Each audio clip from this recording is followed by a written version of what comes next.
Les caractéristiques de l'image virtuelle. Nous avons vu que le miroir plan nous donnait ce type d'image.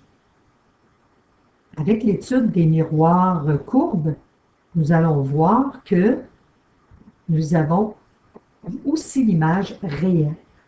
Mais l'image virtuelle, ce qui est important de retenir, c'est que si vous avez un miroir plan devant lequel nous retrouvons un objet et un observateur, alors l'image de cet objet-là sera équidistante et se retrouvera derrière le miroir à la même distance que l'objet au miroir, donc la distance sera la même ici. Et la position où l'observateur va voir l'image de l'objet dans le miroir, c'est par le prolongement ici des rayons réfléchis. Donc, le rayon réfléchi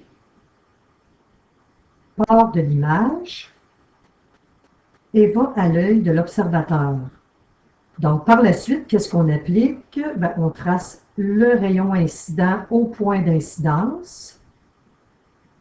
Et voilà, nous avons notre normale aussi, ici. Donc, l'image virtuelle, lorsque nous prolongeons le rayon réfléchi, ce rayon-là arrive directement sur l'image de l'objet.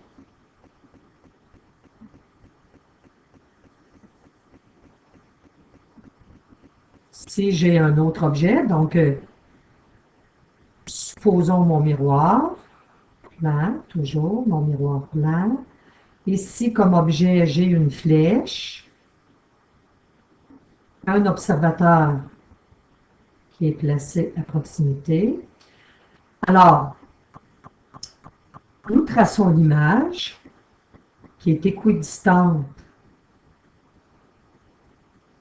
Et par la suite, on peut prendre 2 points, l'extrémité ici de la flèche. Nous allons relier l'extrémité de la flèche à l'œil de l'observateur. Donc, ce qui est derrière le miroir, normalement, on le fait en pointillé. Et par la suite, devant le miroir, avec une ligne pleine. Cette ligne-là correspond au rayon réfléchi qui arrive à l'œil de notre observateur. Donc, par la suite, comme ce rayon, ce prolongement-là est parti du haut de l'image, le rayon incident part du haut de l'objet. Donc, le rayon incident frappait le miroir à ce point d'incidence. Alors, l'observateur voit l'objet à ce point d'incidence. On peut faire la même chose avec la base de l'image. Donc, on fait son prolongement en pointillé parce que c'est derrière le miroir. Et par la suite, devant le miroir, on vient dessiner un rayon réfléchi. Et à ce deuxième point d'incidence-là, on relie la base de l'objet au point d'incidence, ce qui nous donne notre rayon incident.